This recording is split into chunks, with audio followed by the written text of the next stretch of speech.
Assalamualaikum warahmatullahi wabarakatuh, teman-teman.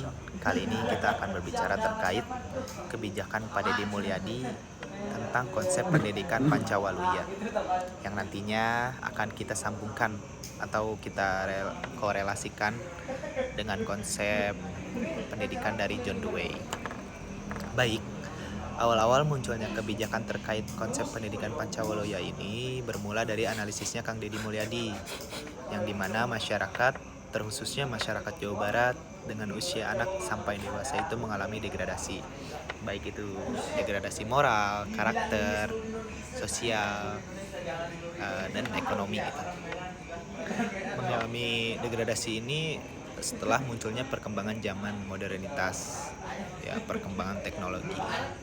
Hal ini menjadikan anak sampai usia dewasa mengalami degradasi yang tadi gitu loh, menyebabkan kemalasan di mana-mana. Bahkan data menyampaikan banyak sekali anak-anak usia dini sampai dewasa itu enggan bersekolah karena malas gitu. Nah, selain itu, kalaupun gitu ia bersekolah, si anak itu, banyak sekali kasus-kasus seperti adanya kekerasan, narkotika, merokok, dan lain sebagainya muncul dalam dunia pendidikan. Nah, hal ini menyebabkan analisisnya Kang Deddy Mulyadi bahwa harus adanya pembaharuan konsep pendidikan. Maka Kang Deddy Mulyadi di situ mengeluarkan kebijakan baru terkait konsep pendidikan Pancawaluya, yang dimana di dalamnya terdapat 5 unsur.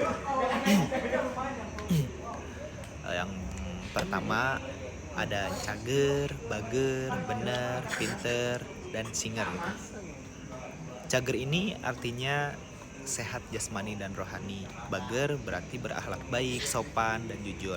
Benar, menjunjung tinggi kebenaran dan keadilan. Pinter, cerdas secara intelektual dan emosional. Nah, yang terakhir singer, cepat tanggap, kreatif, dan penuh inisiatif. Kebijakan ini sebenarnya bukan hanya sekedar slogan, tapi menjadi bagian dari pendekatan pendidikan karakter berbasis budaya lokal yang beliau bawa dalam berbagai program sosial dan pendidikan masyarakat. Nah, sekarang kita melihat dari perspektif pendidikannya si John Dewey. John Dewey ini adalah seorang filsuf dan tokoh pendidikan dari Amerika Serikat yang dikenal sebagai pelopor pendidikan progresif. Bagi Dewey, pendidikan harus berpusat pada siswa, bukan pada guru. Anak-anak harus belajar melalui pengalaman langsung yang dikenal dengan konsep learning by doing. Menurut Dewey, sekolah bukan hanya tempat untuk mentransfer ilmu, tapi juga ruang pembentukan karakter, demokrasi, dan tanggung jawab sosial. Dewey sangat menekankan pentingnya pengalaman nyata, interaksi sosial, dan pembelajaran kontekstual. Nah, jika kita bandingkan antara konsep Pancawaluya ini dan gagasan John Dewey, sebenarnya banyak titik temu. Yang pertama, nilai pinter dan singer.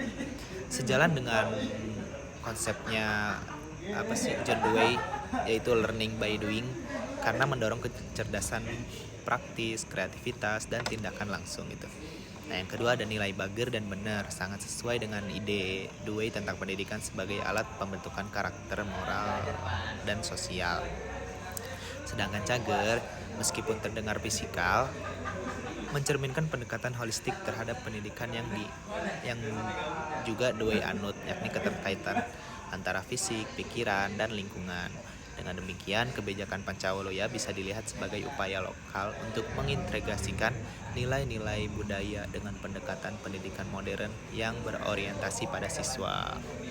Sebagai kesimpulannya, kebijakan Kang Deddy Mulyadi melalui Pancawaluya bukan hanya relevan secara budaya, tapi juga selaras dengan teori pendidikan global seperti yang digagas oleh John Dewey. Pendidikan berbasis nilai moral yang dikaitkan dengan pemikiran progresif seperti ini sangat penting dalam membentuk manusia Indonesia yang berkarakter, cerdas, dan siap menghadapi tantangan zaman. Mungkin segitu saja yang bisa saya sampaikan. Terima kasih sudah menyimak. Wassalamualaikum warahmatullahi wabarakatuh.